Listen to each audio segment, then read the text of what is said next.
नमस्ते दोस्तों, स्वागत है आपका ट्रेडिफाई चैनल पर, जहां हम लेके आते हैं उन स्टार्टअप कहानियों को जिन्होंने सिर्फ बिजनेस को बदला है, बल्कि हमारी रोजमर्रा की जिंदगी को भी।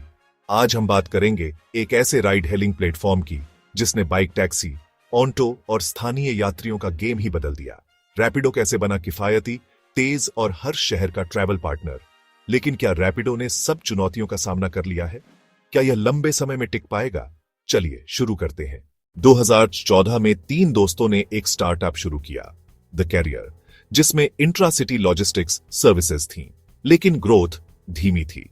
उन्होंने देखा कि भारत में बाइक्स और ऑन्टो का बाजार बहुत बढ़ा है, ट्रैफिक भी ज्यादा है, लोग किफायती ट्रांसपोर्ट चाहते हैं।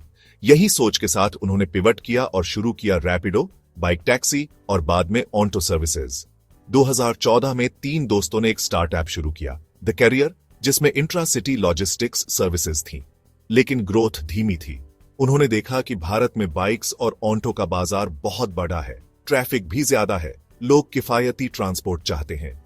यही सोच के साथ उन्होंने पिवट किया और शुरू किया रैपिडो, बाइक टैक्सी और बाद में ऑन्टो सर्विसेज। रैपिडो ने अपनी ताकत बनाई अपनी किफायती pricing, fast acceptance, GPS tracking, in app features को। यूजर्स को ऑन्टो और बाइक राइड्स चाहिए थीं जो सस्ती हों और जिनमें इंतजार का समय कम हो।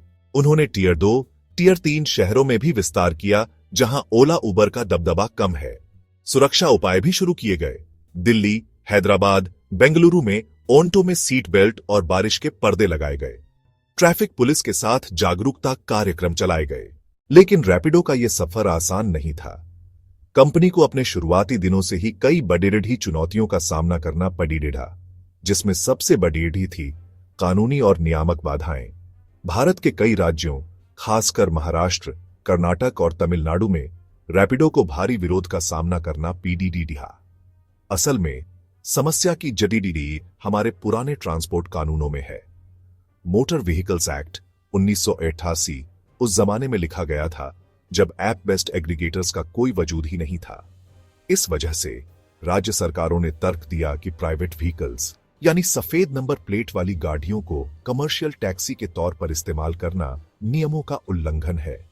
इसके चलते कंपनी पर कई शहरों में बैन लगा, उनके खिलाफ फायर्स दर्ज हुई और मामला कोर्ट तक पहुंच गया।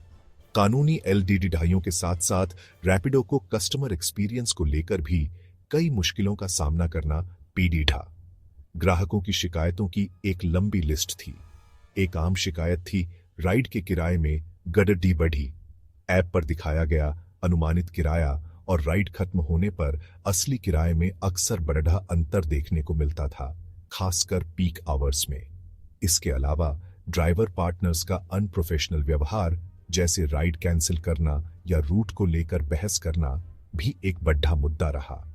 कई यूजर्स ने यह भी रिपोर्ट किया कि ऐप पर जो ऑन्टो या बाइक की डिटेल्स दिखाई जाती है, असल में कोई और गाड़ी आ जाती है, जिससे सुरक्षा को लेकर गंभीर चिंताएं पैदा हुईं। इन सभी समस्याओं ने धीरे धीरे यूजर के भरोसे को कमजोर किया, जो किसी भी सर्विस बेस्ड बिजनेस की नींव होता है। और फिर आता है बिजनेस का सबसे बड़ा चैलेंज, मुनाफा कमाना। रैपिडो का बिजनेस मॉडल एक तिराहे पर खड़ा है।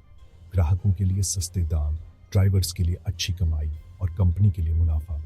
इन तीनों को एक साथ साधना बेहद मुश्किल है। मार्केट में अपनी जगह बनाने के लिए रैपिडो ने शुरुआत में भारी डिस्काउंट्स और इंसेंटिव्स दिए, जिससे कंपनी को काफी कैश बर्न करना था। दूसरी तरफ ड्राइवर्स अक्सर कम कमीशन और बढ़ती पेट्रोल डीजल की कीमतों की शिकायत करते हैं। इस कॉम्पिटिटिव मार्केट में, जहां ओला और उबर जैसे झूठे खिलाड़ी भी मौजूद हैं, कीमतों को कम रखना एक मजबूरी बन जाती है। ऐसे में ऑपरेशनल कॉस्ट को मैनेज करते हुए एक सस्टेनेबल प्रॉफिट मॉडल बनाना रैपिडो के लिए हमेशा से एक बड़ी पहेली रहा है। भविष्य को देखें तो रैपिडो का बिजनेस मॉडल काफी उम्मीदों भरा लगता है।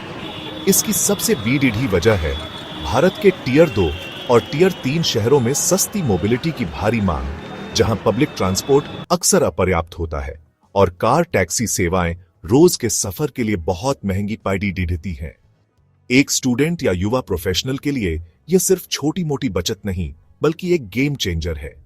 बाइक और ऑन्टो राइड्स एक प्रैक्टिकल और बजट फ्रेंडली समाधान देते हैं, जिससे रोज का सफर एक बहुत बड़ी आबादी के लिए सुलभ हो जाता है। यह किफायतीपन ही रैपिडो का सबसे मजबूत हथियार है, जो उन्हें उस मार्केट सेगमेंट पर कब्जा करने में मदद करता है जिसे पारंपरिक राइड हेलिंग कंपनियों ने काफी हद तक नजरअंदाज किया था। बेशक, किफायती होने का मतलब सुरक्षा से समझौता करना नहीं हो सकता। राइडर और पिलियन दोनों के लिए अनिवार्य हेलमेट, हर राइड की रियल टाइम जीपीएस ट्रैकिंग और इन ऐप एसओएस बटन जैसे उपाय लागू करके वे सक्रिय रूप से यूजर का भरोसा बना रहे हैं। ये लगातार हो रहे सुरक्षा सुधार लोगों की धारणा बदलने और ज्यादा लोगों, खासकर महिलाओं को उनकी सर्विस इस्तेमाल करने के लिए प्रोत्साहित करने में महत्वपूर्ण है। हालांकि आगे का रास्ता चुनौतियों से भरा है। लंबी अवधि की स्थायी सफलता के लिए रैपिडो को कई महत्वपूर्ण मोर्चों पर काम करना होगा। सबसे पहले, रेगुलेटरी लैंडस्केप एक बेडैढ़ी बाधा है। उन्हें राज्य सरकारों के साथ मिलकर कानूनी अनुपालन को स्पष्ट और सुसंगत बनाना होगा। दूसरा, ड्राइवर की संतुष्टि बनाए रखना महत्वपूर्ण है। उचित कमीशन और काम करने की अच्छी स्थितियां सुनिश्चित करना जरूरी होगा। और अंत में सबसे बड़ा सवाल है प्रॉफिटेबिलिटी का। कम किराए ग्राहकों को आकर्षित तो करते हैं, लेकिन उन्हें एक टिकाऊ रेवेन्यू मॉडल बनाना होगा जो सिर्फ निवेशक के पैसे पर निर्भर न हो। ग्रोथ और मुनाफे के बीच संतुलन बनाना ही उनकी असली परीक्षा होगी। तो रैपिडो की इस पूरी केस स्टडी से हमें क्या सीखने को मिलता है? सबसे बड़ी सीख है भारतीय बाजार के लिए गहरी स्थानीय समझ और लीन ऑपरेशंस की अहमियत। रैपिडो ने साबित किया कि हर सर्विस सिर्फ महंगी होकर नहीं चलती। असली सफलता कीमत, गति, सुरक्षा और सुविधा के बीच सही संतुलन बनाने में है। उनकी बाइक टैक्सी ने इसी संतुलन को साधा, जो छोटे शहरों और भीड़ भाड़ वाले ट्रैफिक में एक गेम चेंजर साबित हुआ।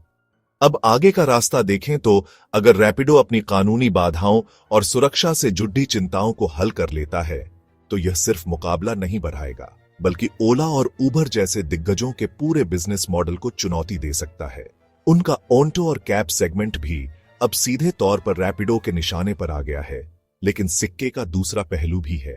अगर नियामक मुद्दे और बढ़ते हैं या सुरक्षा को लेकर लोगों का भरोसा टूटता है, तो यह रैपिडो के लिए एक बहुत बड़ा झटका होगा।